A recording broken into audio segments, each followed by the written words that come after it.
नमस्कार, स्वागत है आप सभी का मेरे नए वीडियो में, नए ब्लॉग में। मैं हूं सचिन और आप देख रहे हैं मेरा YouTube channel Sachin blogs LKO। कई सारे लोगों के कमेंट्स आए थे कि भाई हमने प्लॉट खरीदा है और वहां पर बुलडोजर की कार्रवाई हो गई है, या इस तरीके के कमेंट्स आ रहे थे कि हमने जहां पर प्लॉट लिया है वहां पर अभी अधिग्रहण होने वाला है, तो हम क्या करें और क्या होगा। बहुत से लोग ये भी कमेंट कर रहे थे कि मैंने प्लॉट खरीदा और अभी वहां पर अधिग्रहण हो रहा है, मैं फंस गया हूँ, तो मैं क्या करूँ। इस तरीके के कई सारे कमेंट्स आ रहे थे, तो मैंने सोचा आप लोगों के लिए एक वीडियो इस पे बनाया जाए। और कई सारे कमेंट्स ऐसे भी आते हैं, जो बहुत से लोग ऐसे हैं कि जिन्होंने लखनऊ में प्लॉट खरीदा है और उनके ज़मीन पर बुलडोज़र चल गया है। वहाँ पर लखनऊ विकास प्राधिकरण की तरफ से कार्रवाई की गई है, अवैध कॉलोनी बता करके वहाँ पर ध्वस्तीकरण की कार्रवाई की गई है। तो इन सब मामलों में क्या होगा और आपको कैसे क्या करना है। ज़मीन अगर आपने खरीदी है, वहाँ पर बुलडोज़र की कार्रवाई हो गई है, तो उस ज़मीन के मालिक आप हैं या नहीं हैं, या वहाँ पर अधिग्रहण हो जा रहा है तो आपको मुआवजा मिलेगा या नहीं मिलेगा, क्या कैसे होगा। इसी विषय पर आज इस वीडियो में मैं आपसे बात करने वाला हूँ। तो अगर आपके पास समय है और आप जानकारी चाहते हैं तो आप वीडियो पर बने रहें और वीडियो को पूरा देखें। अगर आप चैनल पर नए हैं तो चैनल को सब्सक्राइब कर लीजिए और वीडियो को लाइक करना बिल्कुल भी ना भूलें। तो चलिए चलते हैं अपने टॉपिक की तरफ। सीधे सीधे बात करूंगा, बहुत नियम कानून कायदे में फंसा करके बात नहीं करूंगा, सीधी बात करूंगा जो आपके समझ में आए और जिसको बताने में मुझे भी आसानी हो और जल्दी से आपको बता सकूं।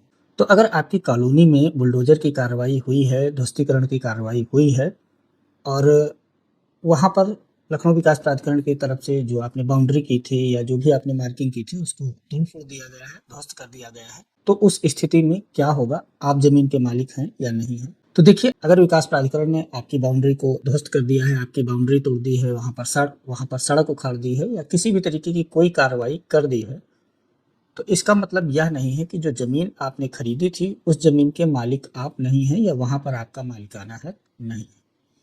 उस जमीन के जितने मालिक आप पहले थे उतने ही मालिक तब भी हैं जब वहां पर बुलडोजर की कार्रवाई हो गई, बुलडोजर चला दिया गया। बुलडोजर चलने का कारण ये होता है कि उस कॉलोनी का नक्शा पास नहीं है विकास प्राधिकरण से और उनकी अनुमति के बगैर वहां पर प्लॉटिंग की गई है, इसलिए वो वहां पर प्लॉटिंग नहीं करने देंगे या आपको मकान नहीं बनाने देंगे, कोई निर्माण नहीं करने देंगे, इसलिए वहां पर वह बुलडोजर चलाते हैं। बाकी जो यह प्रक्रिया होती है, वह प्रक्रिया उनकी एक अधिनियम के तहत होती है। उत्तर प्रदेश गृह नियोजन एवं विकास अधिनियम 1973 की धारा 27 है, उसके तहत यह ध्वस्तीकरण की कार्रवाई की जाती है। यह धारा विकास प्राधिकरण को ध्वस्तीकरण की कार्रवाई करने का पावर देती है, इसलिए वो वहां पर ध्वस्तीकरण करते हैं। तो ध्वस्तीकरण अगर हुआ है आपकी कॉलोनी में या बुलडोजर वहां पर चलाया गया है, तो उससे आपके मालिकाना हक को लेकर के किसी भी तरीके की कोई समस्या नहीं आती। आप उस जमीन के मालिक तब भी थे और अब भी हैं। आप उस जमीन को तब भी बेच सकते थे, अब भी बेच सकते हैं, या वहां पर कोई भी काम आपको करना हो वह आप कर सकते हैं। एक यहाँ पर पॉइंट अपना क्लियर हो गया कि अगर बुलडोजर की कार्रवाई हुई है तो मालिकाना हक आपका सुरक्षित है, उसमें किसी भी तरीके की कोई समस्या नहीं है। दूसरा पॉइंट अपना ये है कि काफ़ी लोग पूछते हैं कि भाई बुलडोज़र की कार्रवाई यहाँ पर कर दी गई है और यहाँ पर अधिग्रहण होने वाला है, तो यहाँ पर मुआवजा हमको मिलेगा या नहीं मिलेगा, या एलडीए या जो भी प्राधिकरण या जो भी संस्था वहाँ पर अधिग्रहण कर रही है वह हमारी ज़मीन ऐसे ही तो नहीं ले लेगी। तो देखिए भैया, जो ध्वस्तीकरण की कार्रवाई है वह दूसरे अधिनियम के तहत होती है और जो अधिग्रहण की कार्रवाई होती है वह दूसरे अधिनियम के तहत होती है। दोनों की प्रक्रियाएं, नियम कानून कायदे अलग अलग है। बुलडोजर का अधिग्रहण से कोई लेना देना नहीं। बुलडोजर चला है या नहीं चला है, आपका वहां पर मकान है, आपकी वहां पर जमीन है, या आपने वहां पर गड्ढा खोद करके तालाब कर दिया है, इससे कोई लेना देना नहीं रहता है अधिग्रहण का। अधिग्रहण अलग है और बुलडोजर की कार्रवाई अलग है और आपका मालिकाना हक अलग है। जो अधिग्रहण की कार्रवाई होती है उसका अधिनियम दूसरा है। तो उस अधिनियम के तहत अगर आपकी जमीन या आपका मकान या आपकी किसी भी तरीके की कोई प्रॉपर्टी का अधिग्रहण किया जा रहा है, तो उसमें पहली बात तो आपकी सहमति होनी चाहिए।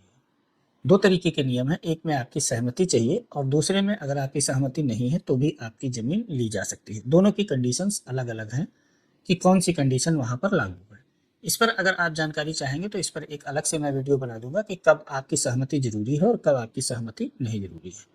फिलहाल आप ये मानते चलें, अगर अधिग्रहण कहीं पर हो रहा है और आपकी जमीन है और अधिग्रहण में वह जा रही है, तो 99% आपको देना ही देना पड़ेगा, बहुत ज़्यादा परेशान होने की बात नहीं है। तो अगर आपकी कॉलोनी में बुलडोजर की कार्रवाई हो गई है, ध्वस्तीकरण की कार्रवाई हो गई है और आपने वहाँ पर प्लॉट खरीदा है और उसके बाद में वहाँ पर अधिग्रहण भी हो रहा है, तो आपको आपकी ज़मीन का उचित मुआवजा मिलेगा या आपकी जो प्रॉपर्टी वहाँ पर है, मकान वगैरह जो भी है, उसका वहाँ पर अधिग्रहण होता है तो उसका भी आपको मुआवजा दिया जाएगा। अब मुआवजा यहाँ पर जो ज़मीन है उसमें 2 तरीके से दिया जाता है, एक तो 4 गुना और दूसरा 2 गुना। अगर ग्रामीण क्षेत्र में आपकी ज़मीन है तो 4 गुना आपको मिलेगा, या यूँ समझ लें कि अगर आपकी खेती वाली ज़मीन है तो आपको 4 गुना मिलेगा, और अगर आपकी ज़मीन आवासीय है या कमर्शियल है तो उसका आपको 2 गुना मुआवजा मिलेगा। अब यहाँ पर 2 गुना 4 गुना में आप कंफ्यूज मत होइएगा, जो 4 गुना मिलेगा वो कृषि वाली ज़मीन का होता है और कृषि का सर्किल रेट कम होता है, आवासीय का और जो आपका कमर्शियल होता है उसका सर्किल रेट ज़्यादा होता है, तो वह 2 गुना भी आपका उससे ज़्यादा ही बैठेगा। कई लोग कंफ्यूज हो जाते हैं कि 4 गुना अच्छा है, 2 गुना नहीं अच्छा है, तो यहाँ पर 2 गुना अच्छा है, 4 गुना नहीं अच्छा है।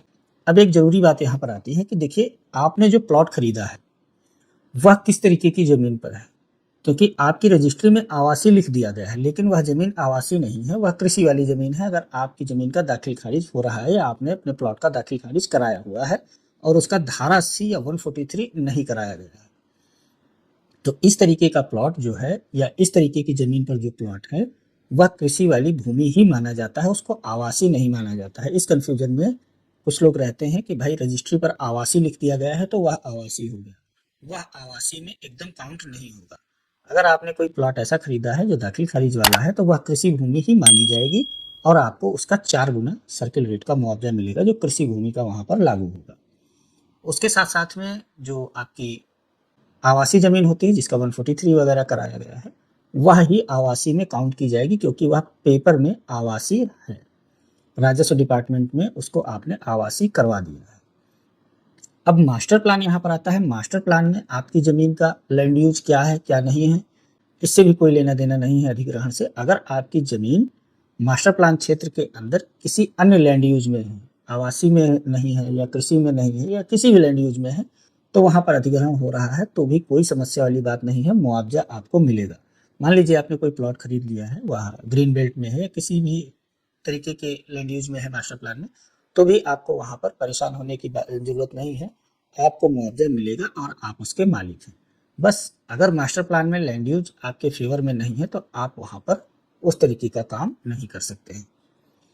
तो यह एक छोटा सा वीडियो था और बहुत छोटी सी जानकारी थी जो मैंने आपको दी है, और इस पर मैं चाह रहा हूँ डिटेल वीडियो बनाऊँ। तो आगे देखते हैं इस वीडियो को आप लोग कितना पसंद करते हैं या आप लोगों को जानकारी कितनी अच्छी लगती है। अगर मुझे लगा कि हम आप लोगों को इस तरीके की जानकारी चाहिए और आपको यह वीडियो अच्छा लगा तो मैं इस पर एक नया वीडियो बना दूंगा जिसमें काफ़ी कायदे से डिटेल में मैं बताऊंगा। तो यहाँ पर ये 2 पॉइंट अपने क्लियर हो गए कि अगर बुलडोजर की कार्रवाई हो गई है तो क्या होगा, आप मालिकाना है तो आपका रहेगा या नहीं रहेगा। और दूसरी बात कि अगर आपकी ज़मीन का अधिग्रहण हो रहा है और बुलडोजर भी चल गया है तो आपको मुआवजा मिलेगा या नहीं मिलेगा, और मिलेगा तो कितना मिलेगा। तो वीडियो में दी गई जानकारी अगर आपको अच्छी लगी हो और वीडियो आपको अच्छा लगा हो तो वीडियो को लाइक करें, चैनल को सब्सक्राइब करें। मिलते हैं आपसे किसी अगले वीडियो में, तब तक के लिए नमस्कार, जय हिंद।